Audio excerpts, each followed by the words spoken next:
Page to Stage. Some of these sick brothers need some help fast forward. The movie they living in is backwards. Take them to the hood and listen to some black words. Brown words, red words, yellow words, blue words, new words. Make them understand that the pain is true words. Let them read Langston, Dunbar, Haley on red. Make them understand Step and Fetch is dead. Get them on a new page, deal with the old rage sinner.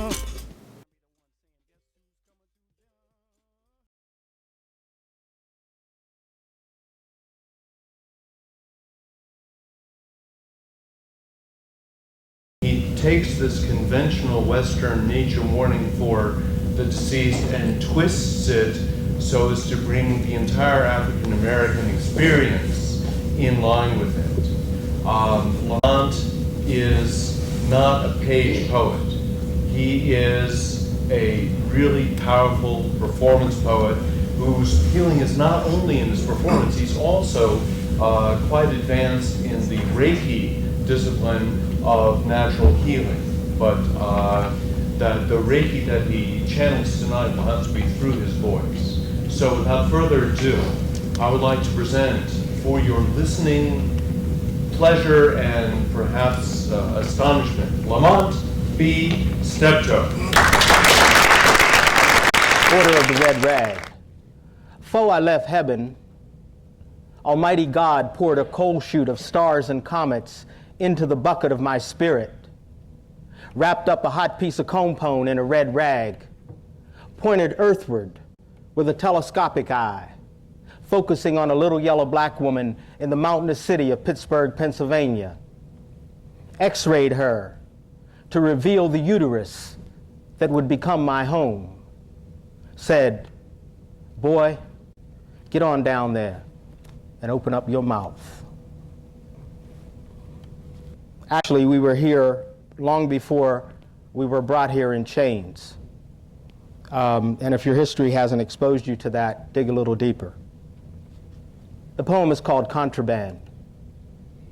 Invisible cargo arrived with African captives. Ship captains couldn't explain why the boats rode so low in the water. Was it some dark giant, the color of the wind? Maybe it was the rhythm, hidden like diamonds in the bones. Maybe it was the dreams in the sack of the heart. Maybe it was burning embers of rage hidden beneath the tongue.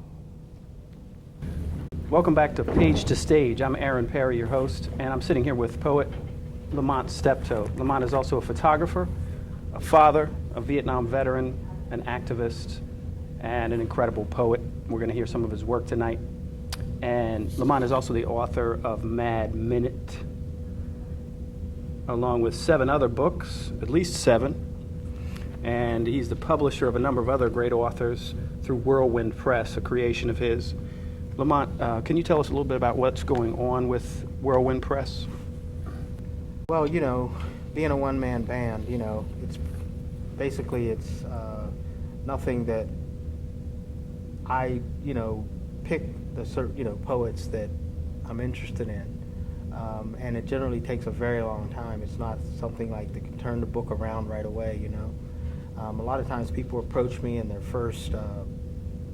they're like people who are, first-time writers, and they want you to publish them and stuff. And, my general response to them is, I'm interested in people that have a track record and a reputation, because that means that the books can move, Mm-hmm.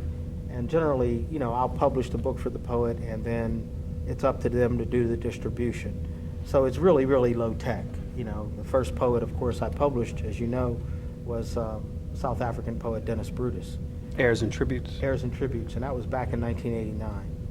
And I created Whirlwind Press because it's very difficult for black writers to get published, especially without literary agents. So I created it as a mechanism to promote my own work and to promote the work of friends and colleagues, who are in my close circle. Poem, which was just published in an anthology, a new anthology called bum rushed a page. You can get it at Borders. Teddy Harris back there is in it as well. Published this next poem. It's called In Black Churches. And before I read it, I want to say that the late poet Henry Dumas said that every black poet is a preacher, and every black preacher is a poet. In black churches, I saw what the word could do. Make cripples walk, make others talk in strange tongues, get old arthritic grandmothers out their seats to dance, give dirty low-down sinners another chance, give some folks the strength of 20 men. In black churches, I saw what the word could do. Witness testifying, heard gospel from African souls. In black churches, I was chiseled into speech and thunder. What got me through? Books always talked to me, promised high adventures if only I would continue to dwell in the church of the word. It's what got me through the long nights with Mama asleep in the tiny rooms she always made for us, alone with 4 children and no man and no money and no way out.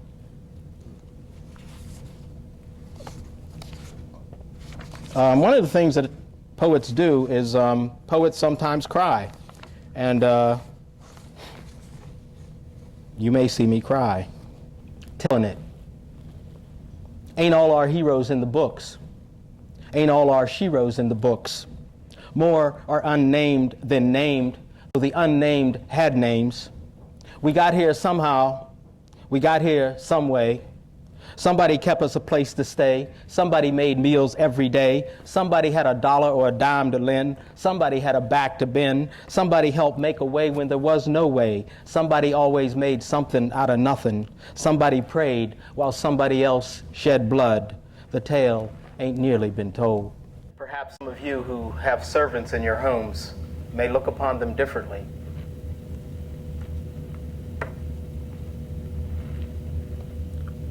In the kitchens of the masters, on our knees, we scrubbed, we rubbed, we polished. On our feet, we wiped, we lifted, we cooked, we shined, we toted, we prayed. We watched, we listened, we hummed, we moaned, we bailed, we wailed in the kitchens of the masters. One of the things that you do when you grow up poor, actually po, because we were so poor we couldn't afford the O and the R. We was just po. Window shopping. Us po black boys walked the streets of the Pittsburgh 1950s business district on Sundays, dazzled by the attire of the white dummies in the department store windows. The Florsheim shoes, the Brooks Brothers suits, the Stetson hats belonged on our bodies. Those silk ascots, those gold cufflinks would be ours if we could but sell enough papers, hawk enough pop bottles, run enough errands, beg and borrow long enough. With those shoes, those suits, those fine button-down shirts would come beautiful women and love and sports cars and a house on a hill overlooking the sea and wonderful kids and everything glorious just like in the movies. And we would forget our dark, painful roots, mired in poverty and racism in the blast furnace of life. For Mama. Mama, I remember your hands, packing hamburger meat into burgers. It is the 1950s and summer, in the kitchen of 5807 Broad Street. The window is open. Looking out on the backyard, clotheslines are full.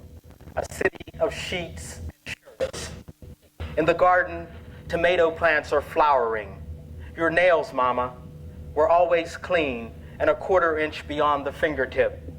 Your hands are beautiful, Mama, as you prepare supper in a Pittsburgh evening. I'm hungry, anxious for supper, but more anxious to return outside to play till the streetlights come on. Oh, Mama, nobody knows our names, but I will change all that.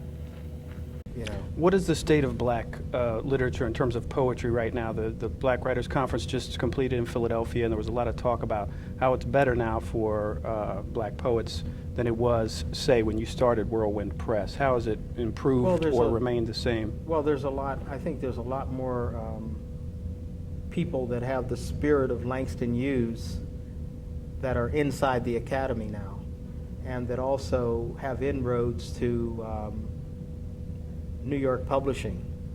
And so they're taking this Hughesian spirit into these places, into the academy, and into the publishing houses in New York, and they're producing results that would have seemed phenomenal, if not miraculous, you know, 30 or 40 years ago. My song got broken glass in it, and a lot of unpaid bills, and the stench of piss, and the snap of broken necks. My song cuts my throat with razor-edged pain of journeys taken in bottoms of ships. My song is filled with the flames of many fires and the ashes of many bones. My song is thrown spears and speeding bullets on missions of glory.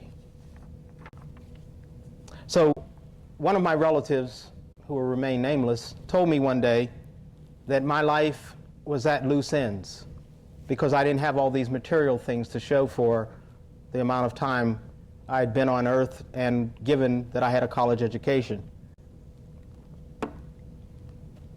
Some relatives said my life was at loose ends, frazzled, fringed, unwound, like a ball of string, like a ball of confusion, as if I needed someone to tell me about loose ends. We're all at loose ends. Otherwise, we wouldn't be on this planet in this solar system of the Milky Way galaxy. I mean, like, if things were cool, we'd still be pure light. We would be harmony and beautiful smells and glorious creatures of divinity if things were cool. If things were cool, we'd be gods and goddesses. If things were cool, we wouldn't have these bodies of flesh that lose their youthful beauty so soon, that age and sag and wrinkle and smell and become homes for tumors and cancer, bodies that become addicted to the substances of life to fuel the journey back to the sun, bodies that fall like ruined temples in the dust, shattered by the earthquakes of life. But things ain't cool, not today or 2,000 years from yesterday. Things ain't cool. Things are hot, like volcanic puke and nuclear meltdowns and oppressed tempers. Things are hot, like moist go-go pussies under Christmas tree lights and stiff pricks in need of Smiths and Millers to freeze their passion. Things are hot like Israeli sand made hotter by the brass casings of machine gun bullets. Hot like PLO bombs going off in Mideast marketplaces, spilling red blood on Mesopotamian floors. Hot like South African blacks tired of white oppression. Hot like black flesh in the diamond mines of Johannesburg. Hot like Irish tempers in Londonderry. Hot like Philadelphia streets with no fire hydrants. Hot like smoking guns from Philly cops that have just finished assassinations. And things get hotter all the time, so hot that you can't get enough. I mean, as soon as you're finished, you need more, and hell is coming to embrace the world. And still things get hotter, and gasoline bombs carpet English streets to welcome the Queen and the new heirs to the throne. London ain't seen no great fire yet, in spite of bonfires from Buckingham Palace to Scotland. So getting back to the relative, yeah, I'm at loose ends, been at loose ends, will probably be at loose ends. Some things just have to unwind or snap, like a watch spring broken. Anyway, I'm a poet, which is to say that I'm always at loose ends. According to status quo standards, I never make sense. One man's logic is another man's madness. Everything is so relative.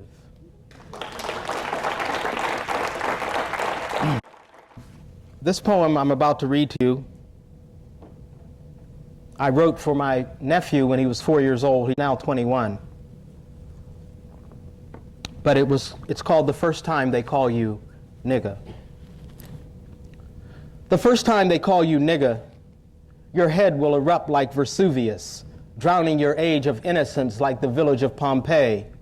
Hot molten lava will rush through your veins at the speed of light, searing your heart with third-degree burns. Your vision will blur, refocus, then blur again, while small Central American wars break out in the catacombs of your mind.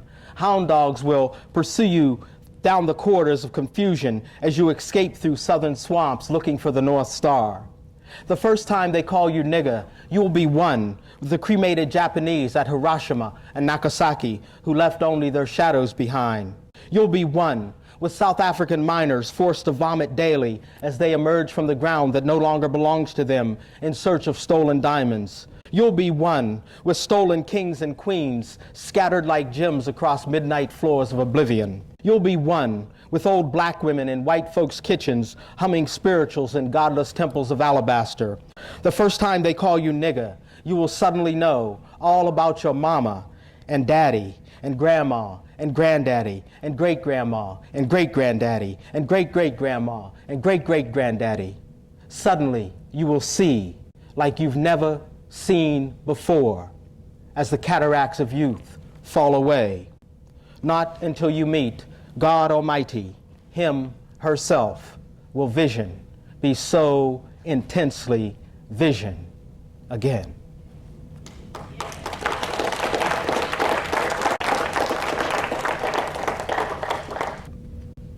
Loose ends. You talk about the Palestinian-Israeli conflict. Right. And Well, that poem was written.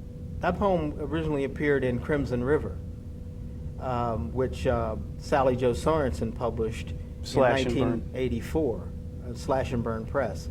So how can you write something that endures is my question. That poem still has relevance today. You read it to this audience, and it was the first time the audience really lit up and jumped into the reading. Mm-hmm. It's so relevant today, and you wrote it 15, 16 years, 18 years ago. Right. What makes a poem endure, in your opinion? Well, I think the universal is in the particular, because you only write about what you know best, and you hope that, you're following your heart, and you hope that in some way you are echoing, a universal truth in speaking to the particular as you understand it, given your own personal history. It's just magical, It's just magical. That's part of being a voice, of allowing these voices to come through you, of being a voice Medium. to ancestors and other spirits that move you to create the work. Because wherever they come from, they have greater knowledge than you. So you're a vessel, and you allow them to channel this work. And sometimes you don't even understand what you've put down on the page till years later, and sometimes never, Sometimes it's another generation that understands it after you're gone. That's the magic and the mystery of dealing with the word. I'm a father. I have a daughter, and she's now 17, and has a lot to do with why I have all this gray hair. And she's a poet in her own right, and a published poet at that. And it began to show up early, as this next poem will attest. It's called Little Voice, Little Feet. Small feet in large shoes sound like hammers on wooden floors, especially when the feet are 3 years old, so the little girl voice calls them her loud shoes, in contrast to her shoes that fit her feet and make no noise. Natural poet, that little girl of mine. For some warm thing. Jamming bebop breath, speaking in tongues, waiting on a cold corner of history for some warm thing to come along. That long black train bound for that great getting up morning. Jamming bebop breaths, blowing jazz alphabets in January streets up south. Oh, those red church doors mama lived behind. Oh, those elderly arthritic, white-shawled, bespeckled, black-hatted, fiery-eyed, whiskered, flabby-armed, holy Nubian mothers of the lamp-black church. Oh, those tambourine-thumping, hallelujah-shouting, lightning-word sisters, weeping and moaning, testifying and teaching, talking in tongues, crowning the church in the burning volcanic whirlwind of God's mighty word, Floors thunder, timbers moan, sinners sin no more, jamming bebop breaths, speaking in tongues, waiting on a cold corner of history for some warm thing to come along. And oftentimes when you hear about the war on drugs, which is really not the war on drugs but something else, they never talk about why people do drugs, why people's hearts are broken, why people have to turn to substances to feel good about themselves. And if they begin to ask that question, then they would have to ask some other even more difficult questions, which they would rather not ask. And so they blame the victim. To Etheridge Knight, an afterthought. Your money habit was huge because your dope habit was huge, because your pain was huge, because your heart was huge, because your love was huge, because your love of beauty and truth was huge, because your thirst for freedom was huge, because the oppression and racism and genocide is huge, and our resistance is huge.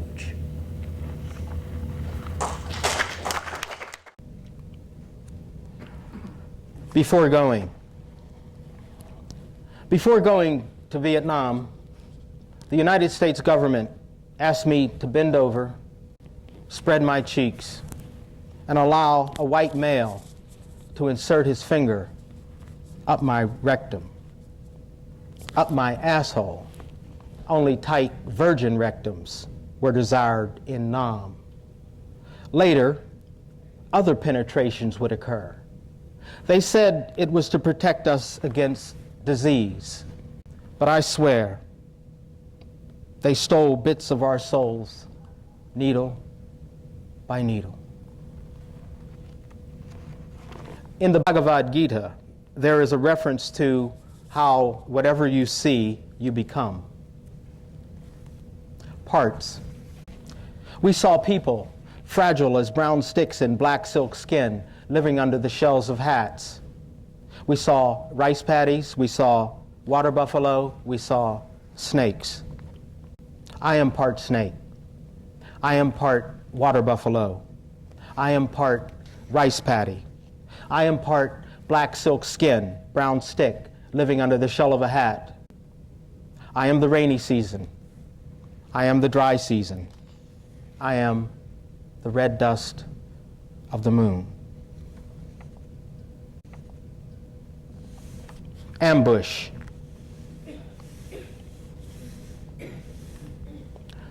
The vibes were wrong.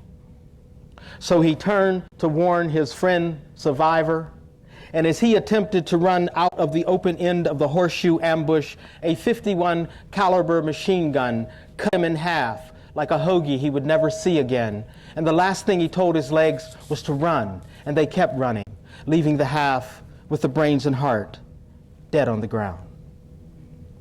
You came from Pittsburgh originally, and you've been based in Philadelphia for years. Do you consider yourself a Philadelphia poet, as they say? No, I don't. I'm a Philadelphia-based artist. What do people mean when they say that? I mean, that's a term that gets It means thrown that around. it means that I don't just stay here. It means that I'm not just known here. It means that I have a presence in the country. You know, that I've established a reputation where people know me from border to border and ocean to ocean.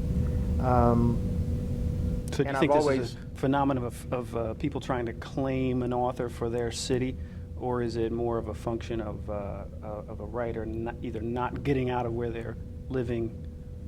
Well, I think enough? it's like the term local always seems to be pejorative. Mm-hmm. As I move around the country, and you go into any given city, whether it be Chicago, Denver, San Antonio, New York, Mm-hmm. you know, you run into the various cliques, and you know, people start venting against someone else. Mm-hmm. About, you know, it's the same everywhere. But anytime people use the term local, you know, like they say, a prophet is always gets the hardest time in their home. They're least recognized in their home. So when people say, oh, he's a local artist, it means that, well, if I can see you, you can't be that important. If I know that you live around the corner and I have access to you, then you really can't be that important. A dream away. Mama, I walked in Saigon, Managua, Paris, San Francisco, Dakar, Accra, Khartoum, Chicago, Nashville, Indianapolis, Hong Kong, Philadelphia, New York, New Orleans, Miami, Hollywood, Portland, San Antonio, Nairobi, Kinshasa, Abidjan, London. Mama, I walked in all those cities, a dream away from those front porch Pittsburgh stoops. And never once, Mama, never once did I forget to think of you. Traveling troubadour, griot, mystic, author, LAMONT Steptoe. Thanks for tuning in to Page to Stage.